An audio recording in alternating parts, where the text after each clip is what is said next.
Like, I've never gotten sick in back-to-back months. That's never happened to me before. You're going to have multiple mental breakdowns. You're gonna feel like crying. Your personal life might literally be non-existent. What is the IB life like? Am I going to get any sleep at all? Will I have a life outside of IB? And is the IB program really that challenging? If you're asking yourself these questions, you're probably amongst the thousands upon thousands of students going into IB this year or next year. Well, you're in the right place, because in this video, I will be giving you the insights that you need about the life of an IB student. Now, the things I'm going to talk about are going to be based on my own experience. So take everything I say and the tips I give you with a grain of salt, because your IB experience will most likely be different from mine. Also, in this video, I will try my best to be as objective as possible and trying to remove any sort of bias that I went throughout my 2 years of IB. This video will be split into two sections. Part 1, I will be talking about the first year of IB, and part 2, I will be talking about the second year of IB. Along the way, I will also be giving you guys helpful and maybe even life-saving tips for the IB program. So, let's get started. Just a quick little note before we begin. In this video, I will be using a few IB-specific terms that you might not be very familiar with. So I will try to explain them to you here. So the first one is the internal assessment. I will be referring to it as the IA. So what an internal assessment is basically a project that you have to do throughout your 2 years of IB and then submit it during your second year to IB. The second thing is the extended essay. You probably have heard of this one before. It's basically a 4,000 word essay that, again, you have to submit to IB during your second year. I will be referring to this as the EE. We also have a program that's called CAS within the IB program. So CAS stands for Creativity Action Service, and it's basically a program where you have to fulfill a certain amount of hours for each one of these 3 categories. For example, for service, you would have to do 50 hours of volunteering. Lastly, but definitely not least, is theory of knowledge, which I will call TOK. Basically, it's a mix of philosophy and psychology together, and it's a class that really separates IB students from the rest of the students because it teaches you how to think, how to doubt, how to ask questions, as well as where does knowledge come from. So it's basically helping you with your critical thinking. Before we get started with the first year of IB, I just want to say that your overall IB experience will be heavily influenced by what you want to achieve at the end of your IB journey. What does that mean? I'm sure you've heard of IB being out of 45. So if you're aiming for a score of 40 out of 45 or 40 plus out of 45, which is really good, then you're going to be working much harder than someone who might only be aiming for 30, 31, 32. So just keep that in mind. Now, if I were to describe the first year of IB with a sentence, I would say that it is the calm before the storm. In your first year of IB, you're going to be very laid back. It's going to be chill. Your teachers are most likely going to be teaching you the basics, and your teacher might be teaching you time management as well as self-discipline, which will actually be very, very important and key skills for your second year. Apart from those basic lessons, your teachers are going to be giving you these type of simulations, which I like to call, which will help you with your second year. So your teacher, for example, might give you an assignment to write a 1,500 word essay. Now you might be saying, well, okay, that's just like every other homework, right? Well, not necessarily, because in your language classes, one of the actual IAs that you have to submit to IB requires you to write a 1,500 word official essay. Apart from this, let's go to the sciences. Your teachers in your first year might be telling you to do a lot of labs, which you might not like because you have to write the lab reports, and if you mess up, you have to restart everything all over again. I've been through that. But your teachers are doing this to help you with your IAs and your exams coming up in your second year. I personally neglected this and just thought that, okay, your first year is chill, it's laid back, you don't have to do too much, but it's a trap. Make sure that you pay attention in your first year classes, take good notes so that you will be able to use them in your second year when exams come around, because that's one thing that I didn't do. Personally, I kind of neglected that fact, and then when exam rolled around a few months back, I had to go and dig for these notes, which were non-existent, and I had to restudy some of the things which I learned back then that I forgot. So make sure that you do not take anything in your first year as being useless. That's the main takeaway of your first year of IB.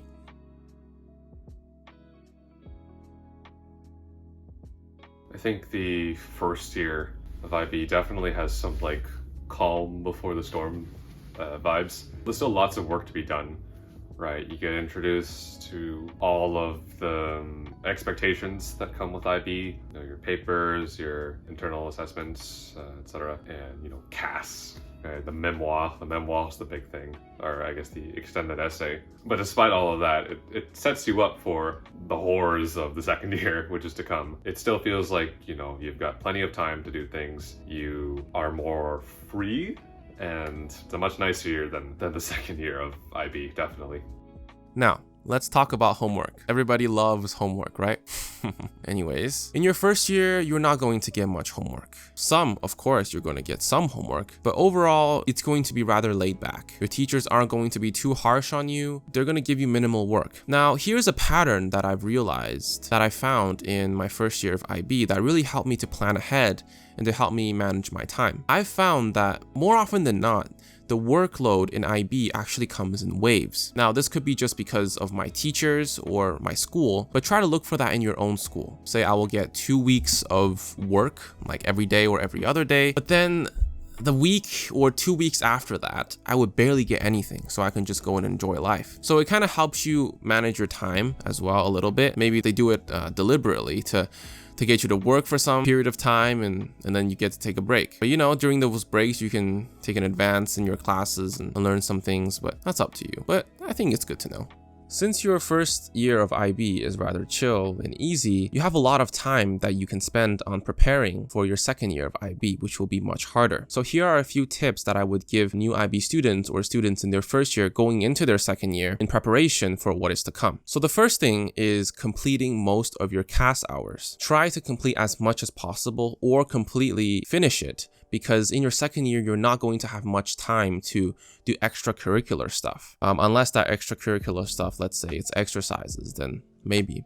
But just plan your time well and try your best to finish CAS in the first year of IB. The second thing is trying to finish your extended essay in your first year. I cannot emphasize this enough. Your teachers are going to be telling you to finish it in your first year. You might not listen, but trust me, I've seen my friends struggle like literally 2 weeks or a week before the deadline, beginning their first or second draft of their extended essay and then submitting an essay that they're not even proud of, that they know that might cause them to fail IB. Yes, if your extended essay is not good enough, you actually fail IB. So make sure that you actually do good in your extended essay. What I would say is try to finish your extended essay or at least the first draft during the summer break between the 2 years. That's what I did, and it helped me take an advance in my studies and all the workload that is to come. So finish your extended essay in your first year, please. So my third tip for you is to get started with some of your IAs, or at least get informed about what they are, because you are most likely going to be focusing most of your time in your second year working on your IAs. Get used to them.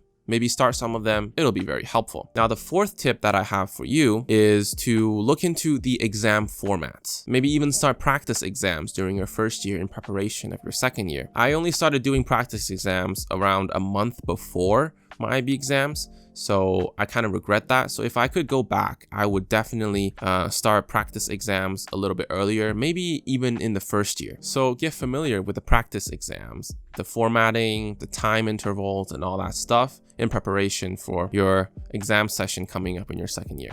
Now that you have finished your first year of IB and is going into the second year, aka the storm, embrace yourselves. If you thought the first year was hard, the second year is going to be much harder. This year is going to be a time where you really need time management as well as self-discipline. The amount of work you're going to get, the tight schedules you're going to have to face are going to be common. So embrace yourselves for that. After year one, year two is going to hit you like a truck. Hit me like a truck. And no, you're not going to get isekai. You wish you could, but you're not going to. If you know, you know. There will be a bunch of stuff that you have to do. You have to finish your EE, you have to submit all your IAs, you have to do your orals, you have to prepare for exams. But primarily, it's going to be the IAs. At first glance, you might say, they're not that hard, right? How hard can they be? They're just projects, right? Well, sorry to break it to you, but you are horribly, and I mean horribly mistaken, my dear.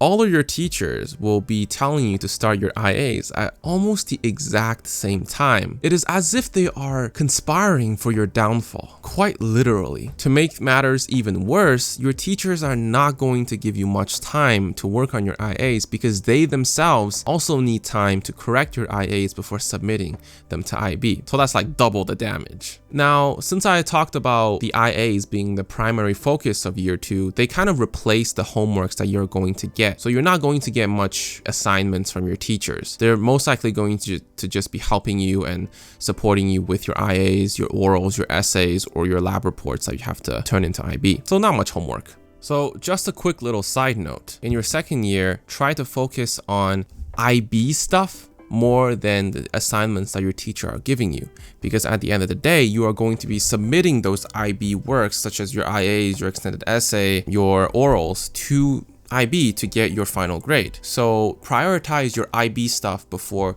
the assignments. Most of your teachers might even say that to you as well. That does not mean that you should be neglecting those things. You shouldn't be just pushing them all aside, because the assignments and the homeworks that your teacher are giving you can help you review for your exams, or at least to better grasp a notion in class for the exams that are upcoming. So from this point onward, I will be brutally honest with your physical and mental health in the IB program. Now, this is not to turn you away from the IB program. I just want you to know what it's truly like and what you're getting yourself into. Quickly before we start I just want to say that what I have to say will be heavily influenced by what your end goal is. Like I said previously, if you are aiming for a high score, then you are going to be working a lot harder than someone who's aiming for a lower score. So keep that in mind. So physically, you are going to be sitting a lot. You are going to be sitting in front of your desk, at school or at home, staring at a screen. Because of that, a lot of people will get sick. And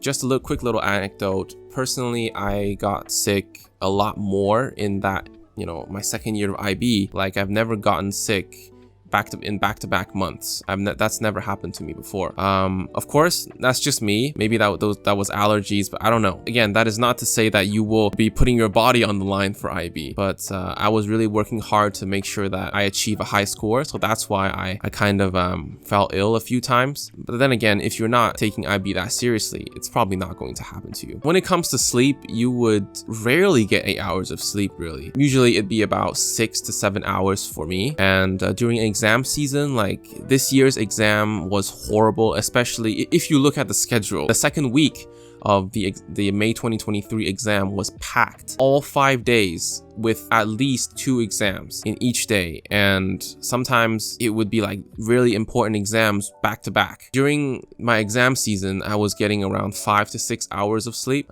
because of the amount of review I had to do, as well as the amount of practices that I still haven't completed in preparation for the exams. So physically, your body is going to take a toll. Maybe not in the way that my body took a toll. Just know that you really have to take care of your body during that time. So let's talk about the mental and psychological aspect of things. Mentally and psychologically, you are going to be feeling a huge burden consistently throughout your second year because of the amount of work and the stress and the depression. So you're going to have multiple mental breakdowns. That's for sure. I've had a few of them. The amount of work that I already have, on top of that, my teacher giving me even more stuff, or IB requiring even more work to be given in, that really messes with my psychological well-being. So I had a few mental breakdowns during my second year, that's for sure. And one thing is that you feel like you want to quit, but you don't want to quit at the same time because you've made it this far, and quitting would just mean that all of that is going to waste. You're really at a conflict here. You want to quit, but you don't want to quit at the same time. It's difficult. And sometimes when the stress and the anxiety hits a maximum, you're gonna feel like crying. You might even start bawling in your room because of the amount of work that you have. You feel like it's impossible to finish. But just know that it's okay to cry during these moments because it's letting all of those negative emotions out. And I think that it will really help you get you back on track. And I think it's very important also to talk with people that really can communicate with you, that you can really share your thoughts and all your emotions with, whether that be family, friends, or a trustworthy teacher that you can talk to. Furthermore, just know that you are not the only one going through this. There are thousands upon thousands of other students going through the same thing as you. So you're not alone. You're not the only one. So try to find support, try to find a way to relieve all that stress that's built up in your body. Now, what's going to happen with your personal life? I guess you can just say goodbye to it. You are not going to have much time. Rarely will you have any time for yourself in the final stretch of IB. You're going to be working on your IAs, your extended essay, and your exam preparations that you're not going to have enough time to spend on yourself anymore. There are times, yes, you might squeeze out an hour or two, so make sure you use those time wisely. Go out and have a walk or do some exercises. Do one of your hobbies, I don't know, music or basketball, whatever it might be. Don't waste that time on your phone or something like that. Use those times wisely because they don't really come by too often. So your personal life might literally be non-existent, but there are certain times where you can still take advantage of little amount of time to relieve the stress that is, consistently building up inside of you. Go along with your own pacing and your own style. It doesn't have to be a specific technique that you see on YouTube. If you work better in the library, go to the library. I know a friend of mine who can't work at home because it's noisy and maybe the space is not enough. She goes to the library and she has really high efficiency there. Find a way to manage your time, find a way to manage your workspace. You got this. Finally, just remember that IB does not define you. What you get as a final result does not define you. IB only helps you to prosper. Some people might not like what I just said, but it's true. IB helps you become a better student, a better person. So tackle IB with everything you got, with your own style, with your own pacing, with your own self. Have fun out there. My third tip for you is to look into the IBs. IAs! Man. So get familiar with the practice exams.